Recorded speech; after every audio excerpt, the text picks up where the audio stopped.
ગુજરાતના ભાવનગરની વાત કરવી છે, અફઘાનિસ્તાનના તાલિબાન ક્ષેત્રની નહીં. કારણ કે ભાવનગરમાં પોલીસ વિભાગ છે, ગુજરાત રાજ્ય છે, ભારત દેશનો અભિન્ન હિસ્સો છે. પરંતુ ત્યાં બેઠેલા આઈપીએસ અધિકારીઓ શું કરી રહ્યા છે, ત્યાં બેઠેલું પોલીસ તંત્ર શું કરી રહ્યું છે.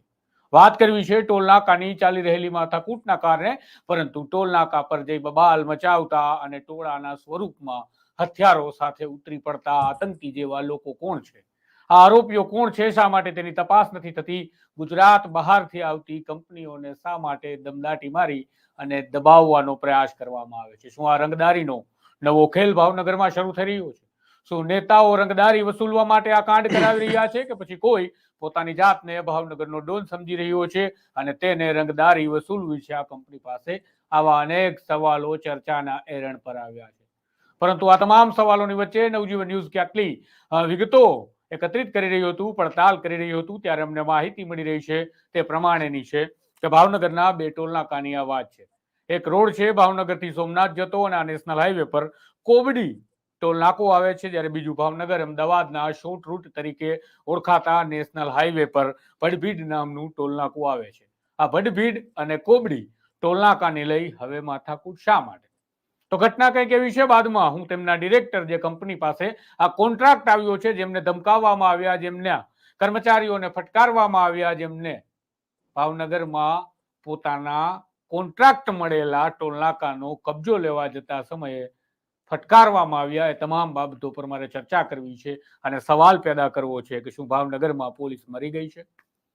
શું ગુજરાત પોલીસના ધ્યાનમાં નથી કે ભાવનગરમાં કોણ આતંકી પ્રવૃત્તિઓ કરાવી રહ્યું છે? અને આતંકી પ્રવૃત્તિ કરતા પણ વધારે ખરાબ પ્રવૃત્તિ કહેવાય, કારણ કે આ ગુજરાતની ધરતી પર થાય છે અને આપણે કહીએ છીએ કે આપણે વિદેશથી ભંડોળ લાવવું છે, બીજા રાજ્યોમાંથી રોકાણકારો લાવવા છે. શું ખાક રોકાણકારો આ રાજ્યમાં ધંધો કરે? આ પહેલા ધોલેરામાં રાજસ્થાનના વેપારીને ફટકારવામાં આવ્યો, વાહન સળગાવી દેવામાં આવ્યા, કોન્ટ્રાક્ટરના જેસીબી, હિટાચી મશીન સહિતના ડમ્પરને આગ ચાંપવામાં આવી અને મરણતોલ માર મારવામાં આવ્યો. આ ગુજરાતની તસવીર છે. ત્યારે બીજી તસવીર ગુજરાતની આ પણ છે, તેની મારે વાત કરવી છે. આ બંને ટોલનાકાની વાત કરીએ છીએ ત્યારે હાલ સુધી આ ભડભીડનું જે ટોલનાકું છે તે સહકાર ગ્લોબલ લિમિટેડ કંપની પાસે હતું અને હવે સહકાર ગ્લોબલ લિમિટેડનો કોન્ટ્રાક્ટ પૂર્ણ થયો અને 51 કરોડ 65 લાખમાં આ ટેન્ડર લાગ્યું છે કેસીસી કંપનીને, કે જે નાગપુર બેઝ કંપની છે, મહારાષ્ટ્રની કંપની છે. આ કેસીસી કંપનીને આ ટેન્ડર લાગ્યું, જે ટેન્ડર લાગતા તેઓ કોન્ટ્રાક્ટર તરીકે કબજો લેવા ગયા. પરંતુ ત્યાં થયું શું, તેમના શબ્દો જ આપણે સાંભળીશું. સાથે જ એ પણ સાંભળવું છે કે આ કોબડી ટોલ નાકા પરની ઘટના શું થઈ, જે કોબડી ટોલ નાકું અત્યારે હાલ ચાલુ કોન્ટ્રાક્ટમાં કેસીસી પાસે છે.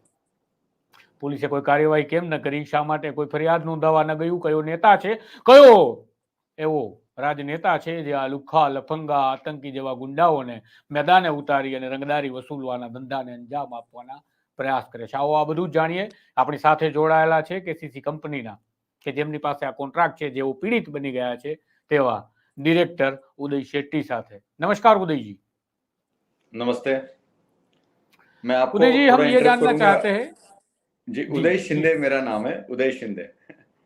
जी ओके जी, उदय जी, बताइए। मुझे ये जानना है, हाँ, जी मुझे ये जानना है कि आपने गुजरात में ये जो बडबीड नाम का एक टोल बूथ है, उसका जी आपने टेंडर भरा, आपको टेंडर मिल भी गया, कॉन्ट्रैक्ट आपका जी हुआ, फिर जी वहां पे क्या हुआ और पूरी ये वारदात किसने आपके साथ करवाई, आपको क्या लगता है? देखिए, जिस समय मैं अपने कंपनी के बारे में बताऊंगा। हमारी कंपनी एनएचआई में यूजर फी टोल कलेक्शन एजेंसी करके रजिस्टर्ड है, जिसके अंतर्गत हम पूरे भारत में किसी भी स्टेट में कहीं पे भी टोल ले सकते हैं। जब हमारा ये टोल हुआ, हमें एलओए आया, हाँ। फिर उसके बाद हमको वर्क ऑर्डर आया। वर्क ऑर्डर आने के बाद हमने अपने स्टाफ को वहां पे भेजा। उससे पहले करीबन 10 से 15 दिन, है ना, जब से हमारा टेंडर हुआ है, मुझे कुछ जी लोगों के कंटिन्यू कॉल आ रहे थे कि इसका मैन पावर हमें दो, हम करेंगे हम करेंगे। पर हमारी कंपनी की पॉलिसी है, हम मैन पावर किसी को देते नहीं है। और हमारी सेकंड पॉलिसी, जो कि बहुत अहम है, हम लोकल रोजगार के प्रति बहुत प्रायोरिटी पे काम करते हैं। आपको बताने में मुझे आनंद होगा कि जितने भी लड़के लगे हैं, ये मैक्सिमम मतलब 90% लड़के ये लोकल के लगे, आजू बाजू के गांव के। ठीक है। जी तो जिस समय हमारी टीम वहां पे गई, विदाउट उनसे बात करे बगैर, शायद वीडियो में आपको प्रोवाइड कर दूंगा, वहां का जो हाँ, अवेलेबल वो स्क्रीन पर स्टाफ था, लेते हैं हम, वो वीडियोस भी या स्क्रीन पर चलाते हैं, आप या बात चालू रखिए। वहां हाँ। पे अवेलेबल स्टाफ ने हमारे मैनेजर, हमारे अकाउंटेंट, मतलब आप समझिए कि जितना भी स्टाफ आया था, हमारा ड्राइवर, इतना बुरी तरीके से मारा है, जिसमें एक का हाथ टूटा है, दूसरे को माइल्ड अटैक आया। तो जो लोगों ने हम्म। मारा उन लोगों ने उनको, मतलब हमने नियरेस्ट हॉस्पिटल में लेके गए, मतलब बहुत एक अलग टाइप का अटैक था। ऐसा अटैक हमारे कंपनी के साथ कभी हुआ नहीं है। और अच्छा। टोल, हमें 4 घंटे तक हमारा टोल पे कोई प्रेजेंस नहीं था। जो कंपनी टोल चला रही है वही टोल को ऑपरेट कर रही थी। इस अंतर्गत हमारा 3-4 लाख रुपए का नुकसान भी हुआ है। इसकी रिपोर्ट मैंने एनएचआई को की है। तो अच्छा, ये एक अंतर्गत विषय रहा हमारे टोल प्लाजा पे। पर ये आपको जो फोन कॉल्स आ रहे थे उसमें कोई नेताजी भी थे कि या नहीं थे? जी जी जी जी जी जी, मैं देखिए नेता, मैं उतने नेता को जानता नहीं हूँ गुजरात में, बट हमारे हम्म। यहाँ पे सबसे पहला कॉल एक हमारे, मतलब मैं उनको जानता हूँ, मयूर झाला करके है, उनका कॉल आया। उन्होंने कहा कि हम्म। आप वहाँ पे कुलदीप है और एक संजय नाम का लड़का है, इनको मैन पावर दे दो। मैंने कहा कि हमारी कंपनी मैन पावर देती नहीं है। बोले कि आप उनसे एक बार आके बात कर लो। मैंने कहा बात करेंगे, पर बात करने के लिए पहले टोल का हैंडओवर लेना जरूरी होता है। जब हमारे लोग अच्छा। ये करने गए, उसी समय इन्होंने उनको बहुत बुरी तरीके से पीटा। और और अच्छा। मैंने इसकी, मतलब जो चीज है, मैं पर्सनली वहां पे जाके मैं माननीय एसपी साहब से मिला, माननीय थाना पीआई उनसे भी मिला। इसका सोल्यूशन हमने वहां पे मांगा, बट ऐसा कोई सोल्यूशन हमें, मतलब कोई खास उसमें आया नहीं। पर स्थानिक पुलिस ने हमें सहयोग किया, इसके बारे में कोई दो राय नहीं है। नहीं, स्थानिक पुलिस के पास आप गए, आपको सहयोग किया, जी, तो फिर आपकी एफआईआर कहीं हमें दिख क्यों नहीं रही है? अभी मैं आपको बताता हूँ। एफआईआर में ऐसा है सर कि हमारा जो स्टाफ है ना, जिनके साथ ये घटना घटित है, ये स्टाफ पूरा महाराष्ट्र से है, मैक्सिमम स्टाफ। पुलिस, एक एक अनुभव बता रहा हूँ मैं, थोड़ा वे ऑफ होके। क्या होता है कि जब ऐसी कोई चीज होती है, ये केसेस साल दर साल चलते रहते हैं, ठीक है। इनकी नौकरी होती है, वैसे तो कंपनी इनके पूरा इनको सपोर्ट करती है, पर एक नॉर्मल ह्यूमन बीइंग के हिसाब से बता रहा हूँ कि ये लोग जब वहां पे गए, इन्होंने, उनका एक डर आ गया उनके मन में। मतलब ये वो सोचते कि कल हमको, जैसे इन्होंने यहाँ पे किया है, कल हम वहां पे जॉब करेंगे, कहीं ये हमको आके मार ना दें, या फिर। और वैसे भी इनको धमकी एक बार और दी गई है। मैं खुद अपने स्टाफ के साथ था एक होटल में, कृष्णा इन करके होटल है कृष्णा वहां पे। होटल में आप और जब खाना खाने गए जी थे? जी जी, हम्म। खाना खा रहे थे तो ये दोनों फिर से वहां पे आए। लेकिन हमने पुलिस थाना फोन कर दिया, तो पीआई साहब तुरंत आके इनको उठा के लेके गए। उसके बाद भी हमारी वहां पे चर्चा हुई। तो इनका एक ही है कि हम ये टोल चलने नहीं देंगे। तो टोल चलने नहीं देंगे, नहीं, मान के लेकिन चलते मुझे। हैं। नहीं, एक जी मिनट, एक मिनट के जी, लिए मैं आपको रोक रहा हूँ जी इसीलिए क्योंकि हम जो है ना, ये सिस्टम के ऊपर जब सवाल उठाते हैं, तब जी हम ये भी, हमारी ओर से भी हम ये जानना चाहते होते हैं कि पूरी घटना जी क्या हुई। आप वहां पे ये- कृष्णा होटल में खाना खा रहे थे, वहां पे लोग जी आए, तो मान के चलते हैं कि आपके एम्प्लॉयज जो थे वो डरे सहमे है कि वो कंप्लेंट रजिस्टर नहीं करवा रहे। पर जी, आप तो खुद वहां पे थे, तो फिर आपको कंप्लेंट यस रजिस्टर करवानी थी। यस ये यस यस कंप्लेंट रजिस्टर हुई नहीं है, आपने करवाई नहीं। यस, मैं आपको इस पे आता हूँ। ऐसा है हम्म। कि एक एक एक टोल कॉन्ट्रैक्टर की मेंटालिटी आप देखेंगे। हम्म। मैं मेरा स्टेट छोड़ के मैं गुजरात जा रहा हूँ काम करने के लिए, ठीक है। हमारा हमेशा से एक चीज पे बहुत, मतलब हम ज्यादा तवज्जो देते हैं कि हमारा लोकल में कोई झगड़ा ना हो। देखिए मेरा स्टाफ वहां हम्म। पे, मैं सामने था तो मेरा स्टाफ कॉन्फिडेंटली काम कर रहा था, ठीक है। आज मुझे दिन हम्म। में 10 कॉल आते हैं स्टाफ के। आपको शायद मैं बता दूं, हमारे आगे कोबाड़ी टोल प्लाजा है ना। वीडियो फुटेज शायद हाँ, आपके पास आ गए होंगे। वहां आ पे गए तो ये हैं। लोग तलवार, मतलब ये लोग सब, शायद मुझे, मेरे पास नहीं है, शायद यही वीडियो फुटेज है। तो ये लोग इतना हायर लेवल पे, मतलब ये लोग क्या है ना, एक दहशत पैदा करना चाहती है कि आपके टोल पे तो हम करेंगे। तो इससे मेरा स्टाफ थोड़ा सहम गया। बोले सर उन्होंने तो तलवार, ऐसा सीन था, मैसेज आया कि वो लोग इसके बाद हमारे टोल पे आने वाले हैं। अब मैं रोज बार बार जा तो नहीं सकता हूँ, तो हमारी प्रायोरिटी रहती है कि कुछ ऐसा हमारे टोल पे होना। आप खुद इस वीडियो फुटेज को देख सकते हैं। इस वीडियो फुटेज में ये लोग ऐसा करेंगे तो कौन, मतलब कौन इसमें आएगा। देखिए भाई साहब, मेरा मेरा विश्वास प्रशासन पे है, मेरा विश्वास सर्वप्रथम मोदी जी पे है। तो हम उनको देख के ही हम इस स्टेट में टोल डालते हैं। इससे पहले भी मैंने कोबड़ी चलाया हुआ है। तो कैसा है, हमारा, हमारे कुछ तो स्टाफ आएंगे, एक 10-15 स्टाफ तो हमारा रहेगा, अकाउंटेंट, आईटी। उसके नीचे ये सब लोग काम करते हैं। नीचे भी नहीं बोल रहा हूँ, हम इनके साथ, हम ऑलवेज हमारे स्टाफ को कहते हैं कि हम आपके नीचे नहीं, या हम आपके ऊपर नहीं, हम साथ में काम करते हैं एक दूसरे के साथ में, लेकिन वहां का तो स्टाफ ये से मेरी बात हुई है। कोबाड़ी टोल बूथ आपके पास नहीं है अभी? जी जी, कोबाड़ी मेरे पास नहीं है टोल बूथ। मतलब ये केसीसी के पास नहीं है ना फिलहाल में तो? नहीं, केसीसी की बस बड़बिड़ है। एक हमारी परिचित कंपनी है, प्रीति बिल्डर्स प्रीति। नागपुर की, वो लोग हाँ कोबाड़ी को ऑपरेट कर रहे हैं। हाँ। जी। जी जी। और तो मतलब आप ये सीधा है कि आप यहाँ मोदी जी के गुजरात में है इसीलिए आप सुरक्षित महसूस कर यस रहे सर, थे, मेरा मगर मेरा फिलहाल हाल प्रशासन में पे अभी ऐसा विश्वास कुछ है। नहीं है। यस जी। यस, और हमने उनका मोदी जी का जो भी है वो पूरे इंडिया में देखा हुआ है, तो वो देख के ही हम यहाँ पे काम पे आए हुए हैं, ऐसा है। हाँ तो मतलब आपने जो देखा हुआ है वो सच नहीं, अभी तो आप मान रहे हो ना फिर गुजरात में? यस सर, मतलब हमारे साथ जो हुआ है हम ये एक्सपेक्ट नहीं कर सकते थे, ऐसा है। हाँ। और मैं आपको ये फिर आप बता रहा ये हूँ, इसके। हाँ एक जी जी। एक गुडविल जेस्चर, ठीक है। हम्म। कोई भी देश में आपको काम करना है, देखिए, सबसे पहले हम सब भारतीय है, उसके बाद हम महाराष्ट्रियन है, गुजराती है, मारवाड़ी जो भी है। मेरा ये कहना है कि अगर हम इंडिया में सक्सेसफुली काम नहीं कर पाएंगे, अगर मतलब यही चीज अगर चलती रही, तो आगे चल के एनएचआई में ऐसे टोल पे कोई बिड भी नहीं करेगा। ये मैसेज पूरे इंडिया में फ्लोट हो चुका है कि ऐसा गुजरात में हुआ है। लेकिन फिर भी हमने सोचा कि चलो, होता है थोड़ा बहुत, बट अच्छा, वो अगर थोड़ा हमसे रिक्वेस्ट करते ना, टोल पे स्टाफ को मारना, मैंने पुलिस प्रशासन को भी पूछा कि इनको मुझे एक ही जवाब चाहिए इनसे कि इन्होंने मेरे स्टाफ को मारने का रीजन क्या है। और मेरा बहुत क्लियर है सर, मेरा स्टाफ ही मेरा असेट है। टोल में जो असेट होता है वो मेरा स्टाफ होता है। आज अगर मेरे सही है। स्टाफ को तकलीफ, मतलब हमारे को तकलीफ, दैट्स ऑल। जी। तो फिर पुलिस ने क्या बताया? आपकी एसेट को जब धमकाया गया, पीटा गया, कूटा गया, सर, बाथरूम में बंद कर पुलिस दिया गया? प्रशासन ने वहां पे आके हमारी काफी मदद की। मैंने बोला कोई इश्यू नहीं है, मैं आपको वापस दोहरा रहा हूं। मैं इसके बाद इन्होंने हमारे मतलब वो ये सब होने के बाद में हाँ पुलिस मैं समझ रहा प्रशासन हूँ ने इनको। आपकी, आप भी व्यापारी हो, मैं आपकी भी मजबूरी यस, समझ रहा हूँ। यू कैन मगर अंडरस्टैंड, मैं यू तो कैन ये understand, I am Gujarat, businessman हाँ, फर्स्ट। जी। मैं भी समझ रहा हूँ आपकी क्या क्या मजबूरी है, आपको तो अभी आप वही जो गाने वीडियो गाने फुटेज अभी पड़ेंगे जिससे आपका आप काम जो वीडियो चलता रहे। फुटेज अभी देख रहे हैं, ये जितने भी हम्म। लड़के यहाँ पे काम कर रहे हैं ना, ये हम्म। सहकार को बिलोंग करते हैं, मतलब जो हमारे पहले काम कर रही है उनको, ठीक है।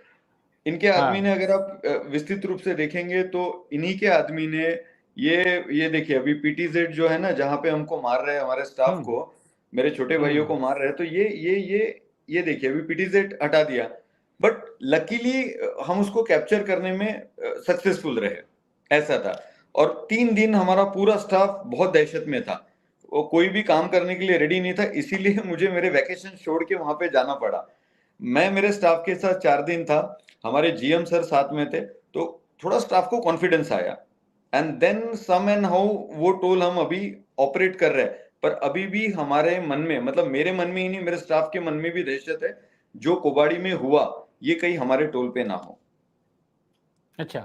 फिर या मुझे एक मैसेज ये भी है कि किसी ने आपका संपर्क किया, आपको ये बोला गया कि अगर आप काम नहीं दे रहे हो या तो ये टोल का हमें हम्म। नहीं दे रहे हो तो फिर आप जी हमें 5 लाख रुपया, 4 लाख रुपया कुछ रकम मांगी गई, मतलब जिसको हम सर रंगदारी देखिए, बोलते हैं। मैं लाइव फुट इसमें हूँ। पहली बात तो ऐसा है कि उन्होंने कहा कि हमारी जो मंथली इनकम है उस पे फर्क पड़ रहा है। ओके, हमने टोल को ऐसा किया, ये किया, वो किया। मैंने कहा देखिए, मैं आपको 10 बार बोल रहा हूँ, कंपनी टोल मैन पावर पे नहीं देती, कंपनी को खुद के ऑपरेशंस पे भरोसा है। ओके, रही बात एक वर्किंग पर्सन की, क्या होता है, आज जैसे मेरे टोल पे कुछ मैटर हुआ ड्यू टू लैंग्वेज बैरियर या किसी और चीज की वजह से, हम वहां पे कम्युनिकेट नहीं कर सकते, तो हम अपना एक आदमी, मतलब आदमी इन द सेंस नॉट आदमी, बट एक केयर टेकर रखते हैं, ठीक है। And he is just working as a consultant on behalf of KCC. जैसे अगर मुझे कुछ करना है, मैं बात नहीं करूंगा तो वो जाके पुलिस से बात करेगा।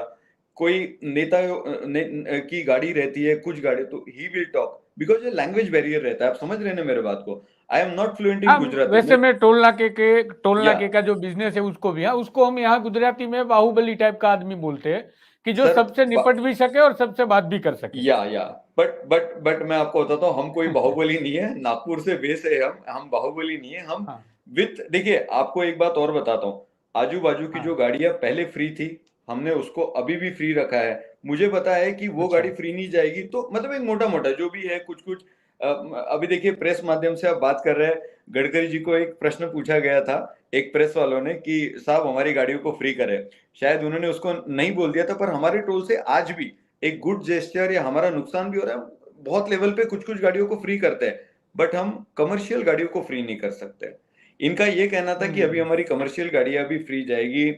गांव के कुछ गणमान्य लोग हैं, वो आपके टोल पे आके टोल को बंद करेंगे। तो इन्होंने ऐसी बहुत सारी धमकी ही दी, आप मोटा मोटा समझे, बट वैसा अभी तक कुछ हुआ नहीं है। वैसा कुछ होता है तो सीसीटीवी कैमरे, और हमने हमारे कंपनी से और 16 कैमरे लगाने का प्रोविजन रखा है ना, तो हमारे पास वो भी बैकअप रहेगा। और हाँ, पैसे की बात कर रहे थे, ऐसा था कि मोटा मोटा लेमन लैंग्वेज में बात करो, उनका कहना था कि हमारे पेट पे लात पड़ी है, अब हम क्या करेंगे। तो उसका एक एक वो रहता है, अमाउंट रहता है। मतलब आप एकदम से 5 लाख वगैरह इस टोल में कमाई नहीं है हमारी उतनी 5 लाख। एक्चुअली टोल हमारा थोड़ा एग्रेसिव बिड हुई है, तो हमने उसको बोला है कुछ सोच सकते हैं, बट उस सोचने के लिए आपको आमने सामने बैठ के चाय पे बात करनी पड़ेगी। जो भी है, मारने से कोई किसी चीज का वो नहीं निकलता है, हल नहीं निकलता है, ऐसा है। हाँ, व्यापार में ये मारने या कूटने वाली बात नहीं होती है। बिल्कुल बिल्कुल बिल्कुल बिल्कुल जी, बिल्कुल। अच्छा, और यदि आप ये सब चीजें पुलिस को कंप्लेन करने वाले हैं कि नहीं, ये बता सके तो हमें बताइए, और सर देखिए, अगर आप कर रहे हैं तो मेरा किसके सर खिलाफ होगी मैं ये? यस यस सर देखिए, कैसा है, टोल का जो बिजनेस है ना, हम यहाँ तक सहन कर सकते हैं। वो बोलते हैं ना, नाक के ऊपर पानी चला जाएगा, तो फिर हाँ, मतलब देखिए मैं आपको बताता हूँ, मैंने सीएमओ ऑफिस कंप्लेंट की है, ठीक है ना। मैंने बोला मेरा प्रशासन पे बहुत विश्वास है, तो ब्यूरोक्रेट्स पे बहुत विश्वास है। मैं एसपी साहब से समक्ष मिला, उनको सारी बात बताई, उन्होंने भी हमारी बात समझी। मैंने PMO office complaint CMO office complaint की है, ठीक है। अभी तक उसका जवाब मुझे आया नहीं, मैंने ऑनलाइन कंप्लेंट की है। Then I have also registered this complaint to PM office only. मैंने नेशनल हाईवे में भी इसकी कंप्लेंट की है। तो मैंने मेरे जो बैकअप है वो रेडी रखा हुआ है, एंड जस्ट वेटिंग कि और कुछ होता है तो मैं एग्रेसिवली, क्योंकि हम अगर हमारे स्टाफ के साथ खड़े नहीं रहेंगे तो हमारा स्टाफ हमारे साथ कभी खड़ा नहीं रहेगा। और मैं पर्सनली बिलीव कि स्टाफ के ऊपर अगर कुछ भी आगे चल के होता है तो मैं खुद पर्सनली वहां पे रह के अपने नाम से एफआईआर करने वाला हूँ। That's all. हाँ, तो मालिक हो तो ऐसा होना चाहिए कि जो अपने नहीं एम्प्लॉयज के सर, लिए भी मालिक खड़ा नहीं, मेरे रहे हिसाब उनके से लिए। हर मालिक ने ये प्रोविजन रखना चाहिए। क्योंकि आपको टोल का बिजनेस का एक छोटा सा मूल मंत्र बता देता हूँ। हमारे टोल के बिजनेस में हमारा असेट असेट मतलब हमारा लाइक जो भी बिजनेस आपकी करने के लिए जो संपत्ति मेन जो है वो आपके स्टाफ एम्प्लॉयज है, है। हाँ। यस, वो मेरा स्टाफ है। अगर मैं स्टाफ नहीं रहेगा तो मैं इस बिजनेस कर ही नहीं पाऊंगा, ऐसा है। हम वहां पे घर पे सोते हैं, वो 12 घंटे धुआं खाना, ये खाना, मतलब वो कंटिन्यूस पोल्यूटेड इसमें रहने के बाद वो अच्छे रहेंगे तो हमारा काम अच्छा होगा, वो काम करेंगे तो मुझे 2 पैसे मिलेंगे। तो मुझे मेरे स्टाफ के साथ खड़ा रहना बहुत जरूरी है। अच्छा, और जी सर। कहीं ना कहीं हमें यह भी लग रहा है, हम तो आशा करते हैं कि आपने बताया कि हमने मुख्यमंत्री जी को भी लिखा है, प्रधानमंत्री जी जी को भी सर, जी लिखा है, सर, नेशनल जी हाईवे सर। को भी, और यस गडकरी यस जी यस। तो आपके वहीं से है, तो शायद आप उनसे भी मिलके नहीं, पर शायद ये हम बात करने हमने वाले उनको होंगे भी ही। लिखा है सर, हमने उनको भी लिखा है। जी सर। हाँ, तो हम हाँ आशा करते हैं कि आपकी बात सुन ली जाए, क्योंकि यहाँ जी गुजरात सर। के मुख्यमंत्री कार्यालय में हजारों ऐसी कंप्लेंट पड़ी हुई है आज भी, जी जिसको जी सर। शायद किसी ने पढ़ा भी है नहीं, ये भी बड़ा सवाल है। पर भावनगर और की सर जब मैंने हम आपको बात तभी करते हैं एक तो बात भावनगर बताई, जी। गुजरात जी। हमारे कंपनी का बेसिक मूल मंत्र है कि जिस जगह हम काम करते हैं, आप अभी भी अगर टोल पे जाएंगे, चलो आप कभी भी जाओ 24/7, आप नीचे फील्ड पे जितने भी लड़के हैं ना, वो आजू बाजू के 5 या 10 किलोमीटर के रेंज के हैं। क्योंकि स्थानिक रोजगार ये मुद्दा हर इंडिया में हर जगह है। तो हम जहां पे भी जाते हैं, हमारे 10 लोग 12 लोग, बाकी पूरे स्टाफ लोकल रहेगा सर, ऐसा है। हम्म। यानी किसी के ठीक है, तो फिर जब जो आप पेट बता रहे हो कि हम्म कि आप लोकलों को रोजगारी भी दे रहे हो, इतना काम कर रहे हो, दे फिर भी आपको ये दे दिया समस्या है जो सर, है। दे दिया है, और ये हमारे हर टोल पे रहता है। हम हाँ। लोकल को रोजगार देते हैं, टोल उनके प्रीमाइसेस हम्म में बना है, तो उनको नौकरी वहां पे मिलनी चाहिए। मतलब ऐसा कोई रूल नहीं है सेंट्रल गवर्नमेंट का, बट एक हमारी एक आत्मचिंतन है कि लोकल लोगों को रोजगार मिलना चाहिए। That's all. हम्म। हाँ, तो आप मतलब ये नैतिक तौर पर आप ऐसा मानते हो, ये भी बड़ी जी अच्छी सर, जी बात है। सर, जी सर, कि हाँ, मिलना और हम चाहिए। भी गुजरात के माध्यम यही दिखा रहे हैं आपको अभी, इसीलिए ये जी असली सर। चेहरा क्या है, भावनगर की स्थिति क्या है, इसीलिए, क्योंकि मैंने गुजराती में जो पहले बोला वो शायद आप नहीं समझे होंगे, पर मैंने यही नहीं सर, बोला कि अफगानिस्तान नहीं, ये भावनगर है, गुजरात का समझ लेते हैं हिस्सा सर, और गुजराती समझ भारत का लेते हैं, हिस्सा है। जस्ट मराठी से मिलती जुलती है गुजराती, समझ लेते हैं, बोल नहीं पाते, सीख जाएंगे। अभी 1 साल जी। है सर, आपके साथ में जरूर सीख जाएंगे। खैर आशा करते हैं कि आपका ये काम जल्दी इसका निपटारा हो जाए। काफ़ी बिल्कुल चीज़ें आप अपने व्यवसाय की वजह से नहीं बोल रहे, हम समझ सकते बिल्कुल हैं, बिल्कुल पर सर, बिल्कुल वाक़ई सर। में स्थिति क्या है हम बखूबी जानते हैं। गुजरात यस में सर। अभी भावनगर की पुलिस की स्थिति क्या है, अगर पुलिस ने कार्रवाई करनी चाहिए होती, तो वहाँ रायोटिंग की भी कार्रवाई होती और पुलिस खुद स्वतः संज्ञान लेकर के suo motu police complaint file कर सकती थी, जबकि किसी ने नहीं की है। फिर हमारे यस। पास एक और भी न्यूज़ आ रहा है कि कहीं आपके एक दलित एम्प्लॉइज़ कहीं ये दूसरे टोल नाके, ये कोविड टोल नाका जो है कोबाड़ी वहाँ कोबाड़ी। पे भी, हाँ, कोबाड़ी, तो वहाँ पे भी जो ये हुआ है, तो कहीं वहाँ पे एक दलित कोई एम्प्लॉय है, सीनियर सिटीजन है शायद, उनके साथ भी मार कुटाई हुई। तो ये सारी चीज़ें जो हो रही है, उसके खिलाफ नवजीवन हमेशा बोलता रहेगा और आपके लिए हम इसीलिए बोल रहे हैं, क्योंकि ये सर जनता की आवाज़ है नवजीवन गुजरात में और हम भी या मानते हैं कि हम आवाज़ है, तो फिर आवाज़ पहुँचाए सरकार तक। जी। जय श्री कृष्ण सर। जी sir, thank you sir. Okay नमस्कार। सर, ओके, नमस्कार, जय श्री कृष्ण। जय श्री कृष्ण।